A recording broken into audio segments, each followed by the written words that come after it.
the Homeland Security Committee chairman, a member of the bipartisan task force that's investigating that assassination attempt. Congressman, always great having you. We've talked about this before, sir, and you're trying to balance the need for candidates to reach their voters and their supporters and protecting those candidates and their supporters. It's a delicate balancing act these days, isn't it?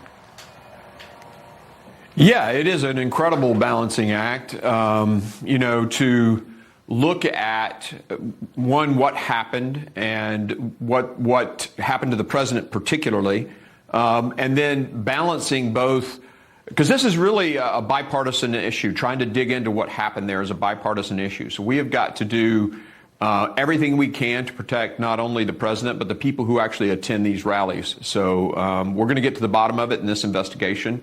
And I think we'll work very well with the Democrats to do so.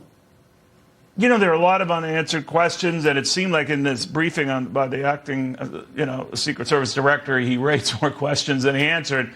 But he did take all of these questions, or tried to. But what was clear to me, and you know far more than I'll ever know about it, that there was a breakdown in communication. And we've seen that before. Certainly 9/11 comes to mind, where various agencies literally couldn't talk to one another, whether they weren't on the same frequency on walkie-talkies, whether some were texting and others were using regular phones. What happened there, and what do you recommend if that is indeed cited as a theme here? How do you correct it? Easier said than done when you have a local police force working with a federal Secret Service force. Yeah, so this is a critical part of the failure here. I mean, there are failures in the pre-planning phase. There's failures in the planning phase. Right. There's failures that occurred during the event. During the event, probably the biggest issue was the communications. They tried to get, hey, we see this guy ranging. Ultimately, a text was sent to a state police officer who was in the Secret Service control room. That was shown to the Secret Service about 10 minutes before. Someone made a decision to still let the president go up on stage. That's another issue. But we do have to get this communications piece solved. And it's pretty easy. I mean, the Secret Service can actually bring the radios for the local guys. I mean, it would really be that simple. Do we know in retrospect, Chairman, whether when we got these reported threats from Iran to assassinate Donald Trump, that security was indeed beefed up for him?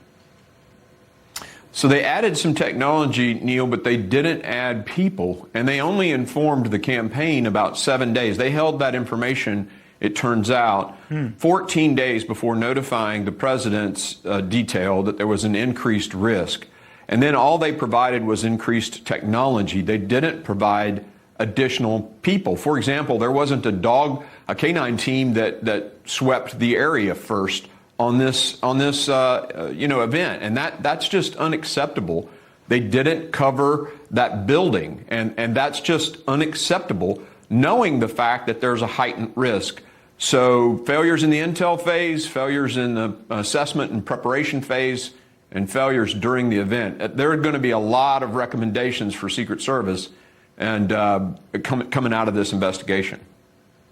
Do we know of any potential foreign involvement? You heard about the arrest of this Chinese national who's repeatedly tried to get into Mar-a-Lago in Florida, saying that he has proof, I don't want to mischaracterize this, sir, of Chinese involvement in the attack on the former president.